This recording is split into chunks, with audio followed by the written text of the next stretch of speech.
राजस्थान के साप्ताहिक मौसम पूर्वानुमान के इस वीडियो में आपका बहुत बहुत अभिनंदन। मैं हूं देवेंद्र त्रिपाठी। दोस्तों, इस वीडियो में हम बात करने जा रहे हैं राजस्थान के ऊपर 18 से 24 नवंबर के बीच में होने वाले मौसमी बदलावों की। अगर हम दो वेदर सिस्टम को कंसीडर करें जो कि एक डब्ल्यूडी के रूप में उत्तर भारत में जम्मू कश्मीर के करीब लगभग आज पहुंच रहा है, और उसके प्रभाव से पर्वतीय इलाकों में जो जम्मू कश्मीर हिमाचल प्रदेश का हिस्सा है, इन भागों में बारिश और बर्फबारी होने की संभावना है। इसके अलावा एक वेदर सिस्टम लो प्रेशर बना हुआ है बंगाल की खाड़ी में, और वो दक्षिण भारत की तरफ बढ़ रहा है।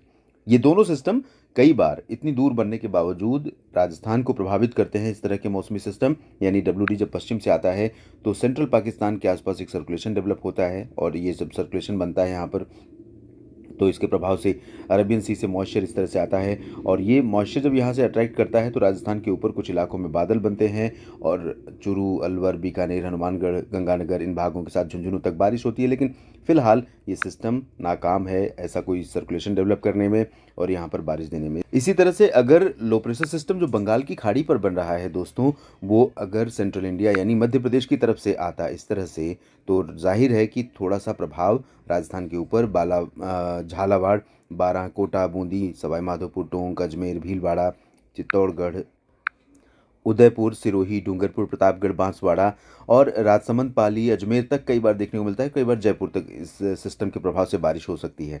लेकिन फिलहाल ये सिस्टम काफ़ी दूर है और साउथ इंडिया की तरफ ही जाएगा। सेंट्रल इंडिया पर अगर बहुत असर आया तो महाराष्ट्र तक आएगा। तो यहाँ पर राजस्थान में फिलहाल इन दोनों सिस्टमों से कोई बारिश की उम्मीद नहीं है। ओवरऑल अगर हम देखें तो इस पूरे एक सप्ताह के दौरान राजस्थान के समूचे क्षेत्रों में मौसम मुख्यतः साफ और शुष्क रहेगा। कल और परसों यानी 19 और 20 नवंबर को हो सकता है कि राजस्थान के जो उत्तरी ज़िले हैं इन भागों में कहीं कहीं पर बादल डेवलप हों। पहले अनुमान था कि सर्कुलेशन बनेगा और उसके चलते यहाँ पर बारिश भी होगी, लेकिन अभी उम्मीद है कि थोड़े बहुत बादल दिखाई दे सकते हैं, लेकिन बारिश की संभावना बहुत कम है। और इसके अलावा दोस्तों मैं बता दूं आपको कि चुरू में जो उत्तरी इलाका है राजस्थान का जो काफ़ी ठंडा होता है, तो यहाँ पर चुरू में तापमान आज यानी 18 नवंबर को 7 डिग्री सेल्सियस रिकॉर्ड किया गया है।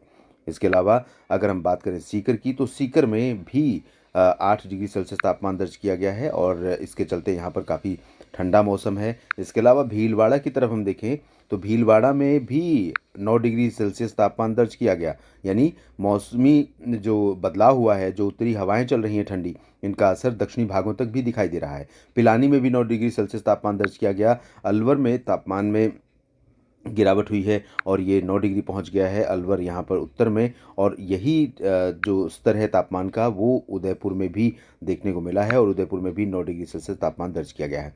तो ओवरऑल आप देखें तो उत्तरी हवाओं का असर दक्षिणी भागों तक भी पहुंचने लगा है, यानी दक्षिणी जिलों तक। तो राजसमंद, पाली और सवाई माधोपुर इन भागों में भी तापमान गिर रहा है, और इस एक सप्ताह के दौरान 24 नवंबर तक लगातार उत्तरी हवाओं का प्रभाव रहेगा राजस्थान के ऊपर। मिनिमम और मैक्सिमम दोनों टेम्परेचर में गिरावट का सिलसिला बना रहेगा। किसान भाई, अगर आप इंतज़ार कर रहे थे बारिश का, तो बारिश फिलहाल इस सप्ताह होने की उम्मीद बहुत कम है।